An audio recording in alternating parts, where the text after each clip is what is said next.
Hey garden friends, today we're going to do the Rose Cottage Garden for the 4th week of July and everything that's blooming. You wouldn't believe this is I'm already starting August's tours and the difference, even in a week and a half.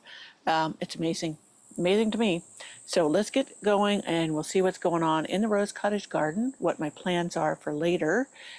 I have a bird over there, it's distracting me, and the changes I want to make.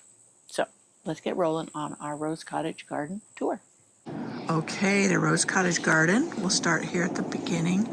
Look at this trumpet vine. Isn't that just doing beautiful? I am going to move it. I keep telling you that. And probably this fall I'll get my help from my husband, because it will take two of us.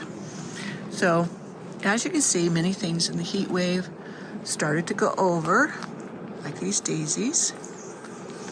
Another rosette geranium doing great in there. My roses in that barrel are starting to rebloom. Need to give them a good feed. Now you see how these are my peonies and they just kind of fade into, the background when they're not in bloom. So I love them. More of the Monarda. Look at, there's my purple one, purple rooster. The delphinium is finishing up. I was going to see if it would put on seeds and I could collect them. I've not been successful in starting the seeds from my plants, but I keep trying. Tiny Monster hardy geranium. It's got a lot of spidery webs on it. I need to come and wash those off. Nearly Wild Rose. This is a phlox. A phlox that's coming up.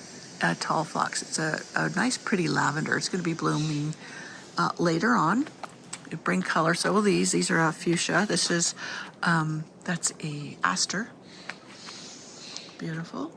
I finally got my crocosmias tied up so that they're not flopping into the road. I will cut back these daisies dramatically. So yeah, lots of pretty flowers. There is my hydrangea starting to bloom. Now see that not phlox, but asters, leaning over there into it. I'm going to cut those back. And all the feverfew in here, I will cut a lot of it back. Some of it I will pull out and it'll give, a little bit of room to a lot of the plants. I hear a lot of noise going on now. Starting up. My neighbor's leaving for work. Here is another one. I may just let this one go to seed and deadhead that one up above, because this one looks like it's further along and going to seed. I got all the way down the rose alley and I didn't have my record button hit. I just disturbed a hummingbird. I came back here to bring you up again to see the inside of the Rose Cottage Garden, also known as Rose Alley. And I mentioned this before, but I'm going to remove this or transplant it. And then I'm going to put a climbing rose here. And I'll need to replace the barrel. That barrel's worn out, but I can't put the rose directly in the ground because there's a footing there and it's concrete. So that's why a barrel sits there. But a rose will do fine and it'll climb up this post. Now I'm thinking of Laguna or another pink. The Arbor roses from Cortez seem to do gorgeous for me. So that's why I'm thinking of that. Jasmina would work too. I still have to reorder my Jasmina. Anyway, so going down this, I've been cutting back the clematis. It didn't get the prune it needed this fall. So it's bloomed out and I need to refresh it. Back in there, my Abraham Darby rose is getting swamped by everything else. I've got to get everything pulled away from it, like this feverfew out of the way, and it can then get the attention it needs. I'm going to put a rose here. I'm going to move this geranium, and then I'm going to put another rose right there, and I'll move that phlox. So that's what because this is the Rose Cottage Garden, Rose Lane, or alley, and so more roses need to be put in on this side. So that's what we're going to do. Black-eyed Susans that volunteered, I didn't have a heart to rip out. They're doing beautiful. So this one This is I don't know what it's called, the name of it, but it's reblooming after I gave it a good shear. Really pretty. And that is a Veronica. I think this is White Wands Veronica. I need to give it a good prune and it will refresh. This is my Limelight Prime hydrangea. So hopefully it will do good. It started to get a little scorch in the heat, but it's doing okay now that it's calmed down a bit. I know that the shade that this gets in the afternoon helped a lot of things. It gets like 2 hours, like between 2 and 4. It gets some shade. So this little rose is doing beautiful. Look at that sweet little bud. Let me see if it'll, that's so pretty. The verbascum, the white, or the wedding candles. Verbascum, it's done. I need to chop it back. So much going on here. Look at this, is my Zephyrine Drone Rose, Druin, however you pronounce it. This should be back there on that trellis, but this fell forward and I didn't see it because of all the stuff in here. So these daisies definitely need a good hard cutting back. I do see a few more buds. So I'll cut them back to the next buds and we'll get a little bit of a rebloom. The secondary bloom is never as heavy as the first bloom. Patricia I cut back and she's coming back. She's a little bit tall. I told you last time I was thinking of moving her back there. And I'll probably will do that. So I need to tie up this one too. This cane. I don't keep up, but that's okay. I enjoy my garden no matter what. This verbascum is coming out of here, or I think that's verbascum. Yeah, it is. I don't remember planting that one, but because I didn't want yellow in this garden, so I really don't think. I love this dwarf Achillea yarrow. It is beautiful. It fades to white, and I want the pink, so I'd come out and cut out all the white, and then it reflushes in bloom. My Safari Rose down here, love it. It loves it here. My Crown Princess Margareta is getting ready to rebloom. That heat wave we had sent a lot of things over quickly, as I mentioned before. Now my Warsaw Nike is not completely done for the summer. I will come in and deadhead and then it'll put on new buds like that.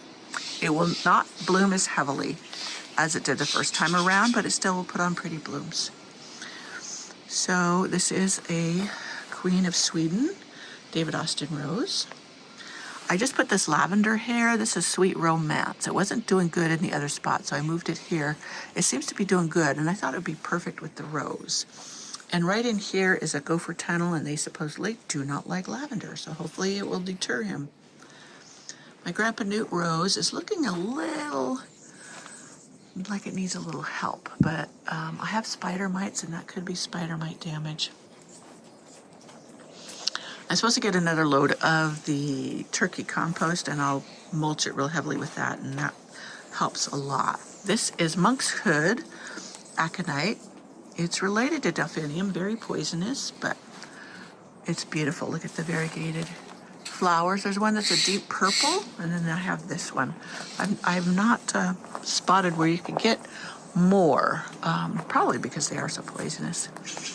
But look up along here. This little rose, this is Pam's Pink. Took a little brief rest, and now it's starting to bud up again.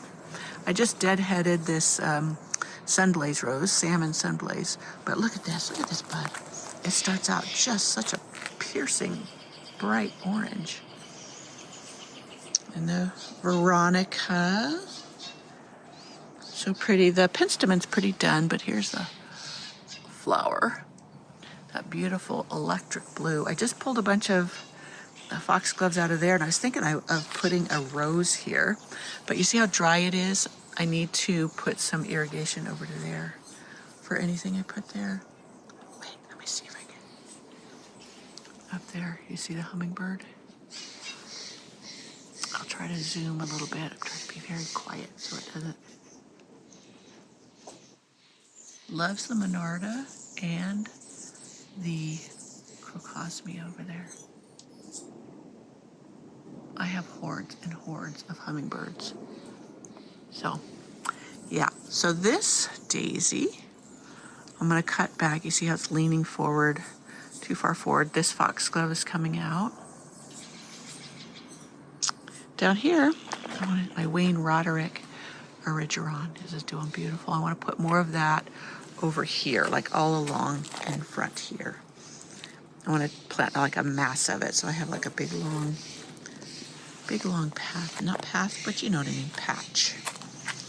So ever since I took out the lamium, this Blue Star Creeper has really been taken off. So I wanted to climb all the way up here, get it in here. So I know I need to put a little bit more irrigation in so it'll take off. It likes it to get the moisture it needs.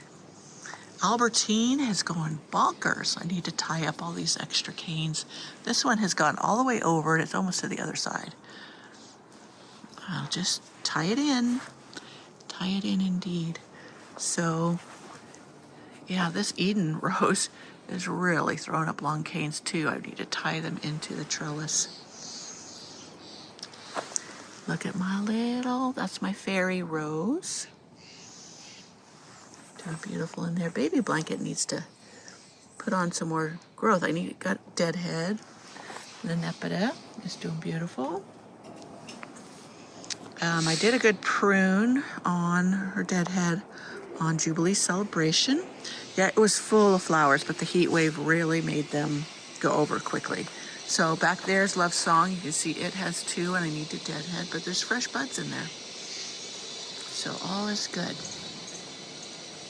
Bushy Boy Veronica. This is Gertrude Jekyll is starting to put on fresh blooms. She really scorched in the hot sun, the flowers did, so now that it's cooled off a little bit, she's putting on new growth. There's my Nearly Wild Rose back in there. I like the little window I have to look into it. I still haven't removed some of these irises. These are heleniums right here. They will bloom later on and be beautiful when a lot of other things aren't doing well. My Constant Spry Rose is just taken off. I've got to get in there and tie it up to the obelisk there. Quicksilver. This Quicksilver Rose has been so impressive for me. It's unbelievable. This is another Arbor Rose by Cortez. Now, they, from what I've read, breed them for cold weather. And I have to say, when we had those late freezes, they never missed a beat. So, because I do have the late freezes, that's why I'm buying more of them. And, yeah.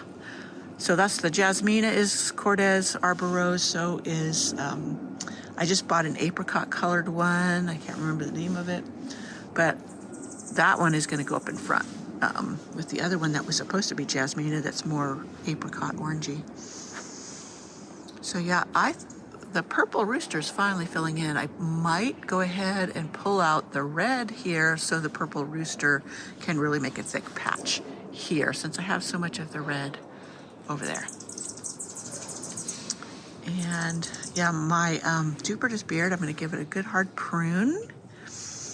That way it will reflush. I mean, it has got more flowers on it, but it'll reflush largely. These daisies, I will cut back hard so that I could see my roses in there better. I had debated on taking them out this year, this last fall or spring, but I didn't. And so I'm thinking that's what I'm going to do. Now my lupin here, it has gone to seed. I'm going to collect seeds and spread them around. It was beautiful in the spring.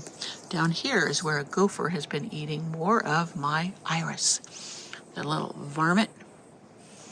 Just not fun. This is my apple blossom ground cover rose, which it really gets obscured in here. So I'm thinking I'm going to put it in one of the barrels so it can stand above the crowd. So a lot of these boxwoods, these I started from cuttings.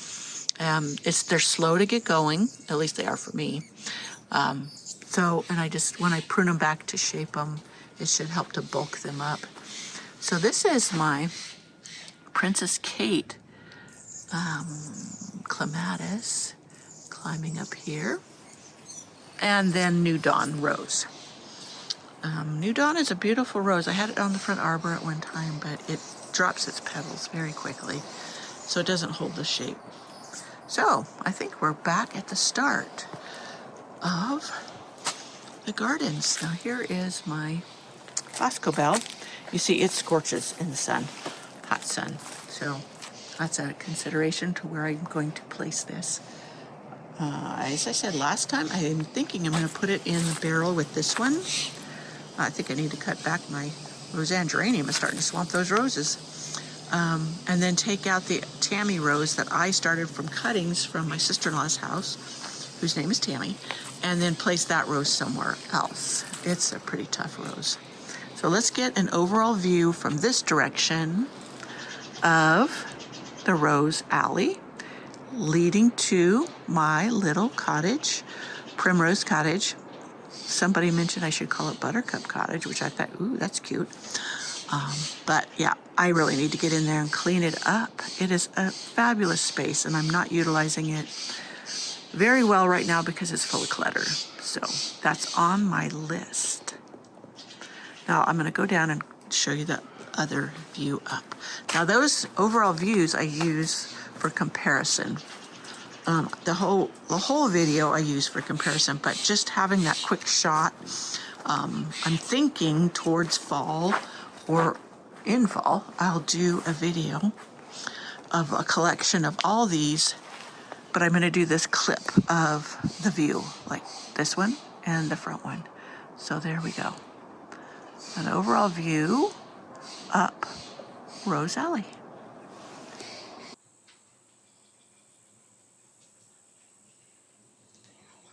That is the biggest, fattest hummingbird. Anyways, I hope you enjoyed this tour of the Rose Cottage Garden for the 4th week of July. We'll move on to the Secret Cottage Garden. A lot of changes going on there, and yeah, we're keeping on with this journal of my garden through the summer every week. So thanks for tagging along, and all your comments, suggestions, I love those too. So if you have any suggestions for something, please do pass them along. I get some of my greatest ideas, some of the greatest ideas from your suggestions. So thanks for that. All right, see you next time.